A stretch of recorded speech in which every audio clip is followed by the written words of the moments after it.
It's your brother Dar Gabar with another lesson.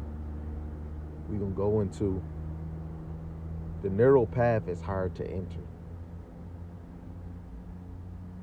First and foremost, call Allah Yahweh Bashim Yahushai Bashim Rakakwadash.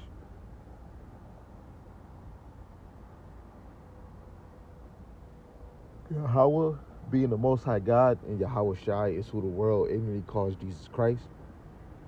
I want to give double honors for the elders that have been paving the way, starting with Abba Bibbins, all the way before the 1960s, all the way till now, regardless wherever they might have scattered, four corners of America or four corners of the earth, teaching this word sincerity in these camps, congregations, right? And the special double honors for the elders in Great Millstone, starting with Elder Tahar on down, that have been teaching the sincere milk, the parables, the dark sayings, and the prophecies, and trying to push 100% of the Lord's doctrine to his sheep. Lord willing, the Most High have mercy on the other men and women that haven't came to the fold, right? You see in the picture in front of you a narrow path. Spiritually, the narrow path is a higher path to enter for most of the Hebrew Israelites, right? So let's go. We're going to go to the Good News translation. This is 2nd Ezra chapter 7, verse 1, probably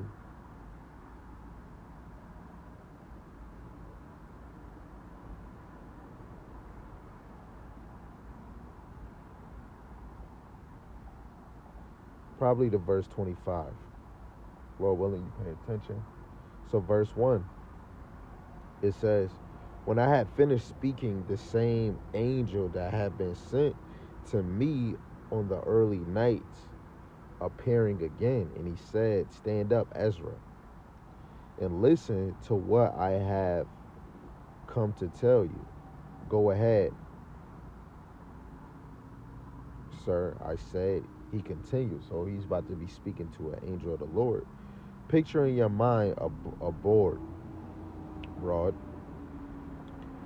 immense seas spreading over a vast area, but with an entrance no wider than a river. No one who wishes to enter that sea, whether to visit or control it, can reach its board. Expanse of water without passing through the narrow entrance. Or take another example. Picture a city built on a plain. The city is full of all kinds of good things, but the entrance to it is narrow and steep, with fire on one side and deep waters on the other. The path between the fire and the water is so narrow that only one person at a time may walk on it. If anyone inherits the city, he cannot take possession of his inheritance without passing through this dangerous entrance. It is right, sir, I said. That is how it is with the people of Israel, he added. I made this world for their sake, but when Adam broke my commands, the world came under my judgment. Then the entrance into this world were made narrow and difficult to travel. They were rough, dangerous, and few in number, right? Because the Lord is only picking a few in number, and he's going off of the actions and the deeds, which would be the laws, statutes, and commandments in the faith of the Hebrew Israelites. But the entrance to the great world to come are wide, safe, and lead to immortality. Everyone who lives must walk the narrow and meaningless ways of this world in order to receive the blessings stored up in the world to come. So Ezra, why are you upset and disturbed by the thought that you are mortal and must die? Why don't you think about the age to come rather than the present age, right? And this is for people, it's good to think on the life that's gonna come instead of the present. right? Shoot, every time I think about this present life, I have to make sure I'm telling the Lord and myself, man, I'm a filthy rag, right? But I want to hope that the Lord finds worth in me, that He makes me worthy to walk through His holy gates, right? Verse 16, I answered the Lord and Master, in your law you said that the righteous will receive all these blessings, but the wicked will perish. The righteous then can endure all the difficulties of this narrow way because they look forward to the broad and open life of the future. But the wicked must pass through the narrow way without any hope of seeing the broad open life. The angels replied, do you think you are a better judge than God? Do you think you are wiser than God Most High? Is it better to let many people of the present age perish than to allow them to neglect the law that Yahweh Shema Shai has given them? God has given clear commandments to everyone coming into this world, telling them what they should do to obtain life and to avoid punishment. Now, people might get stuck that it's saying everyone. We're talking about the Hebrew Israelites, because who was given the law? The Hebrew Israelites, right? The 12 tribes of Israel. Not everybody was given the law. So you have to look at the scriptures in the way of who is the angel talking to. He's talking to Azariah, who is a Hebrew Israelite, which would be a prophet, right? The Lord only deals with prophets on the right hand side, right? Where are we?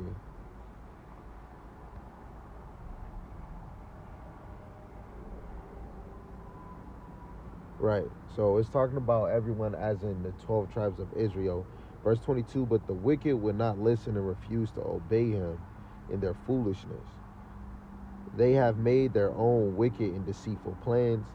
They denied the existence of God Most High and refused to follow his ways. They have rejected his law, refused to accept his promises, disobeyed his decrees, and failed to do what he commanded. That's the reason, Ezra, that there is emptiness for the empty and fullness for the full. Come on, man. So brothers is not moving on the right hand side of the Lord, trying to move in this narrow path, because when we go to Matthew chapter 7, Broadway is the way that leads to death. When you go into the clear understanding of the scriptures. But it's a lot of emptiness on people that go to Broadway. And when you try to move and endure in the narrow path, right, you get fullness, right? I'm gonna try to get that through the Spirit, Lord willing. I believe with Matthew chapter 7, 13, it says, enter ye in the straight gate, for wide is the gate, and broad is the way that leadeth to destruction, and many there be which go in thereat. So the broad way is the way that leadeth to destruction. 14, because straight is the gate, and narrow is the way which leadeth into life, and few there be that find it. So it's only a few that's gonna find this narrow path. And this narrow path is gonna come with obstacles. The broad way, it might look safe, it's cool, it's fun, you can do whatever the hell you want. But the narrow path, you gotta be on your P's and Q's. Like the Lord, Psalms 23. The Lord is my shepherd, I shall not want. Though I walk through the shadow of the shadow of valley of death, right? What is that shadow of valley? That's this America, man. That's these wicked kingdoms. And that's why the Lord is our shepherd. You ain't gonna want for nothing, because the Lord is gonna comfort you, right? The Lord is gonna incline his ears to your needs. That's why the Lord is a physician. right? And that's why Christ says that he is the way, right? So that's why we're supposed to be going to the door. Who is Yahushua? Yahushua is the path, right? They let's go to another precept real quick.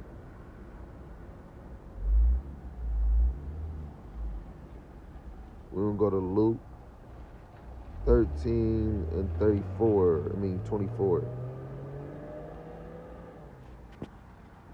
It says, strive to enter in at the straight gate. For many, I say unto you, will seek to enter in and shall not be able. So it says strive, right? That's why Sirach 4:28, you say, strive for the truth until death, and the Lord shall fight for you. If you're not striving to get into that gate, the Lord is not going to fight for you, right? Let's go.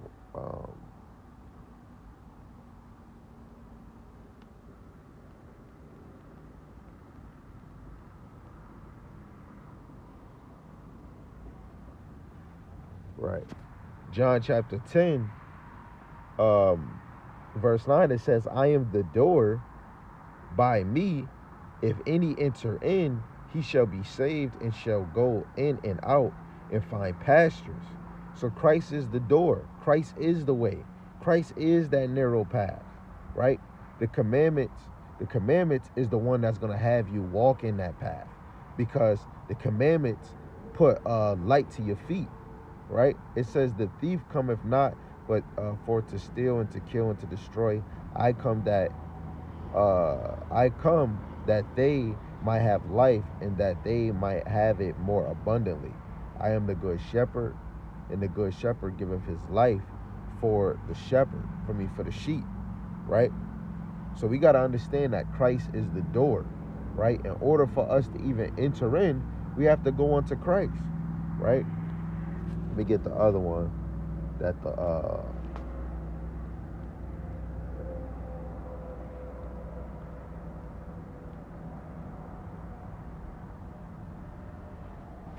Psalms 119:05, and it reads, "Thy word is a lamp unto my feet, and a light unto my path." So that's what the law is, right? The light is a path, but what is that light, right?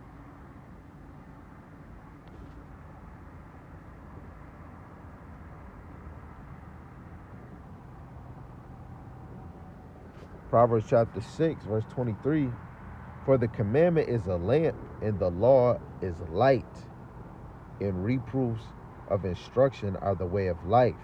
So the law is light, right? So the law is going to direct us into this path, and adding forth faith of Hamashiach Yahushai, that's going to brighten your path even more. That's why with the narrow path, the Lord gives you tools to protect you and guide you, comfort you, right, and shield you. You go to the broad way, you have no protection, right? What is it? Put the armor of the Lord on.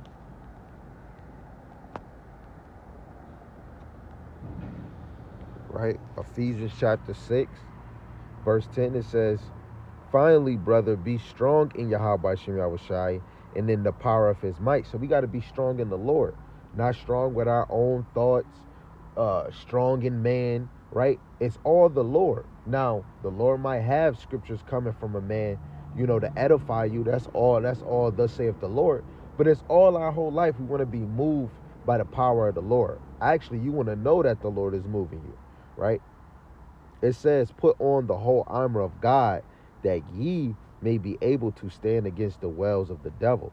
So if you ain't got the armor of the Lord, you ain't going to be able to stand against the wiles of the devil. That's the broad way. The broad way, you don't have protection. You don't have a shield. You don't have a pavilion in the broad way, right? It says, for we wrestle not against flesh and blood, but against principalities, against powers, against the rulers of darkness of this world, against spiritual wickedness in high places. This is the left-hand side of the Lord that we have to deal with, right? It's not against flesh and blood. It's the spiritual powers that control the left-hand side, right? That's the spirits that's getting put on the damn test tube monkeys. That's the spirit that's getting put on to these other nations. That's the spirit that's getting put on to Jake, that's killing their own people, that's selling drugs, that's advertising same sex, that's advertising hoochie mamas, right? That's advertising independent women, right? That's advertising bullshit on the left-hand side. It says, wherefore, take unto you the whole armor of God, that ye may be able to withstand in the evil day, and have done all to stand, right? Stand therefore, having your loins girt about with truth. So that means your loins got to be girded up with book, chapter, verse. You got to be girded up with Hamashiach Yahweh Shai, because Yahweh Shai is the truth. He is the way, right? Having on the breastplate of righteousness, right? And I'm gonna show you that Christ is the truth. We're gonna go to John chapter 14, I believe, verse 6, and it reads, and Yahweh Shai said unto him, I am the way. So like when you be like in order to get to this way, you got to take these streets. Christ is the path, man. Christ is that narrow path. If Christ is a man that did no sin, I'm telling you, this path is probably the most difficult path you ever have taken. You always got to belittle yourself. You got to be lowly in heart. You got to be humble. The truth and the life, no man cometh unto the Father but by me, right? So you got to go through Yahweh Shai. Yahweh Shai is the door, right? Which we already went to. Let me see if I can get this verse in Revelations. No,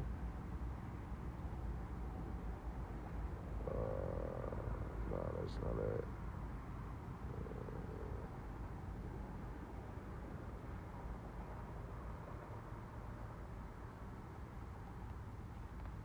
Salaki.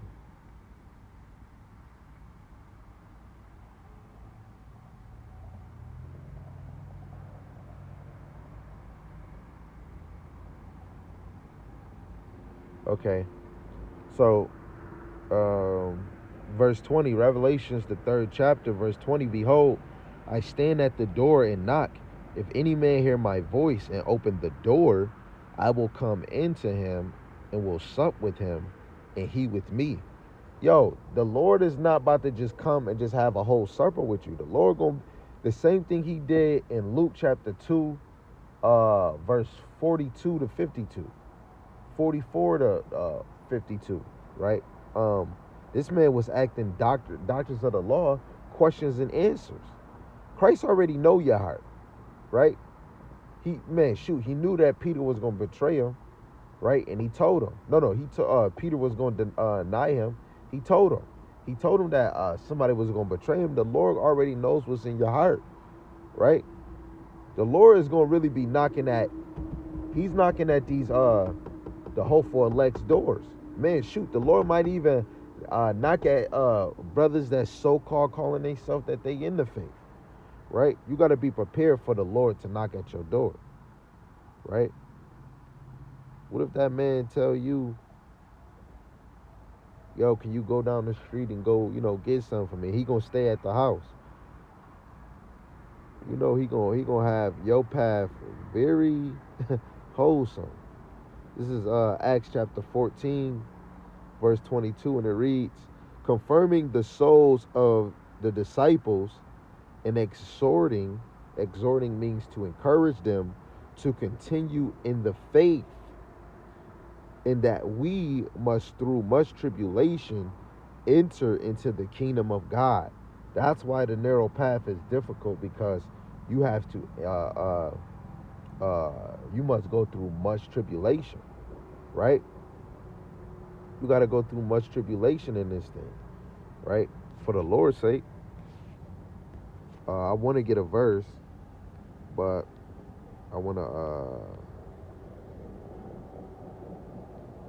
get the meaning of tribulation. A cause of great trouble or suffering.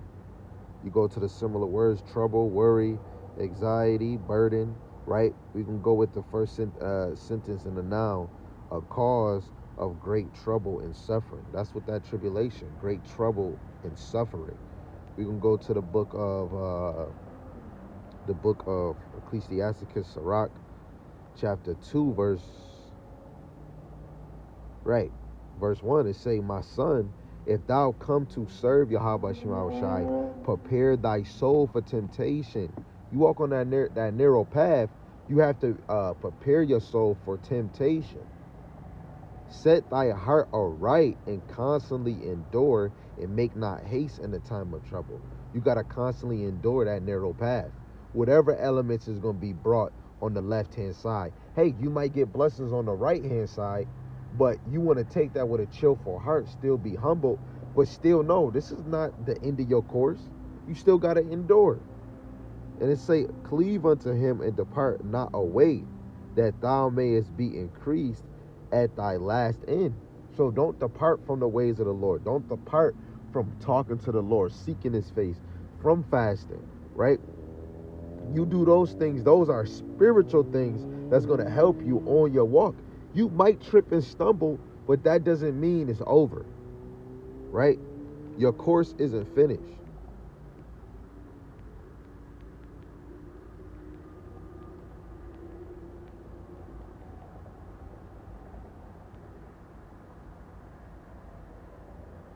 This is 2 Timothy chapter 4, verse 7. I fought a good fight. I have finished my course.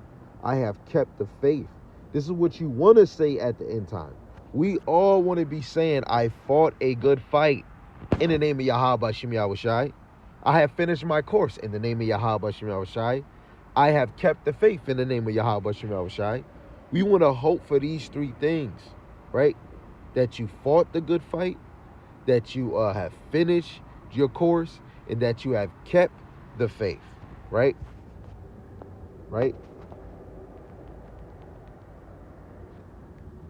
That's why we want to keep fighting the good fight of faith. 1 Timothy chapter 6, verse 12. Fight the good fight of faith. Lay hold on eternal life, whereunto thou art also called, and hast professed a good profession before many witnesses. Right? So we have to fight that good fight. And that good fight of faith is walking that narrow path. If I can do it, you can do it. If you can do it, I damn sure can do it. It's all people just think, you just know you a Hebrew Israelite. You trying to keep the law to the best of you. Oh, you better than me. Nigga, no, I'm not, because I'm still walking this narrow path.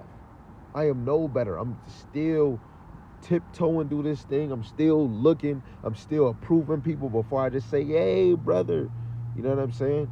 This whole little lesson was really about, it's hard to enter this narrow path. It's hard to stay on this narrow path. Like, if you mess up, you slip, and then guess what? You don't call on the name of the Lord. You ain't even trying to read. Yo, the Lord might slowly be trying to take out your little candle. You know what I'm saying? You want to be able to endure the narrow path, the obstacles it may bring, either good or bad, right? All due and through all power of Yahweh B'Shem Yahushai, Lord willing, we could be those hopeful elect. So all we need to do is fight that good fight of faith. And the only way you're going to know if you're fighting that good fight of faith is that you're walking the swivel, walking that narrow path. You're walking, you see you're in the narrow path, getting persecuted, getting scoffers, losing friends, right? You still motivated, but you just feel like you're not doing good enough. You start seeing that you got a little social time, right? You reading more, right? You praying more. You might be fasting more. You might be outside teaching the word, right? You might see a different diet. You might be dressing different, right? The Lord is going to let you see that you're walking the narrow path, but you want to be able to see that you're enduring, that you still getting your ass back up like Humpty Dumpty. You might fall, but if you got faith, you're going to get your ass back up, right? It's your brother Adar Gabar with another one, Lord willing. This was edifying to understand how hard it is to enter the narrow path, and how hard it is to stay on the swivel, right? We need to strive in order for the Lord to fight for us. If we're not striving, the Lord ain't going to be dropping blessings. He's not going to upgrade your shield, upgrade your faith, upgrade your helmet of salvation. He's not going to prepare your feet, right? The Lord's not going to give you the rod and staff for comforting, right? You have to make the initiative that you want this. You have to be sincere, right? So with that, call Allah Yahweh by Hashem Yahweh Shai, by Hashem Rakakwadash, Yahweh being the Most High God, and Yahweh Shai is who the world ignorantly calls Jesus the Christ. And with that is your brother Adar Gabar, Kwam Yasharella, Shalom Israel.